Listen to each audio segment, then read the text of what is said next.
Hello, my name is Kristen Blake, and the person I interviewed today was Malik Dillon. He's a coworker of mine. He's a black 22-year-old male from the west side of Chicago. And Malik has been through a lot of traumatic events since he was a very young age. He's been surrounded by violence since he was really young. And I want to get a good insight on how that impacts a person's mental state.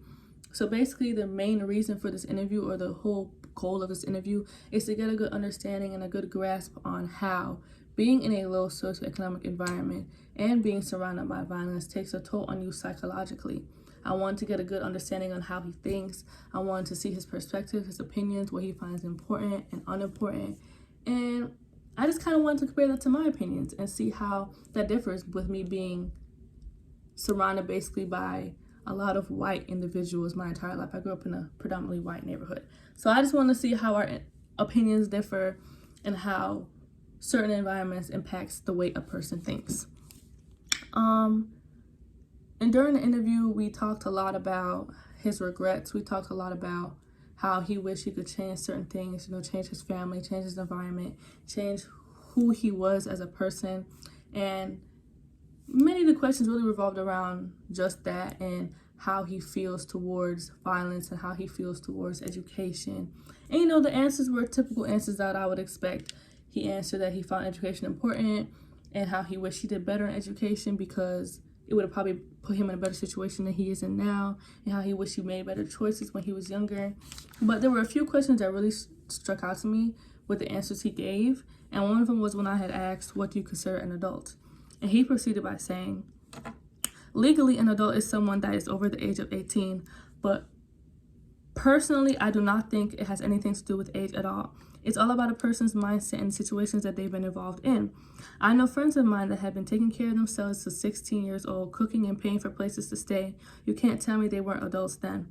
There are a lot of kids who probably are 16 that know more about many things than adults who are 21. I was 12 years old taking care of my 6th grandmother. It was just the two of us. I think I've been an adult since that age. And I kind of understand where he's coming from. Being an adult isn't just about your age. It's about taking on responsibilities and just being able to take care of those around you. And when you've been doing that from a very, very young age, you tend to mature a lot quicker than a lot of other kids your age. So it's completely possible and reasonable for someone who is 16 years old to have the exact same mindset as someone who is 25 years old or even possibly older. Another response that really stuck out to me was when he responded to the question, what's more important, money or being loved? He said, I was about to say money because you need money to do everything. You can survive without love. But to be honest, having money without love is hell.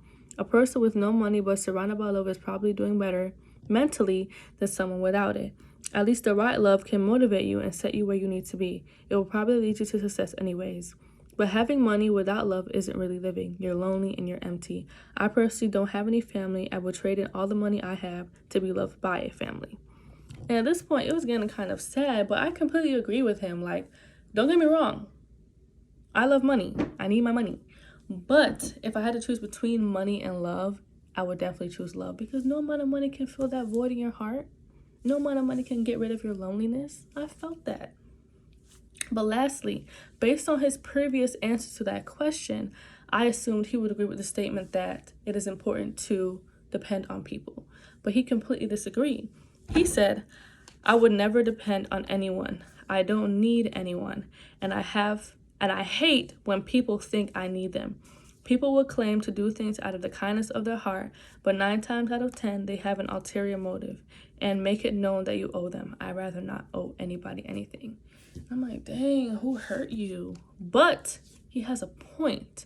I hate owing people things. And people do things out of the kindness of their heart. I feel like the traumatic events that he's been through definitely did impact his opinion on that.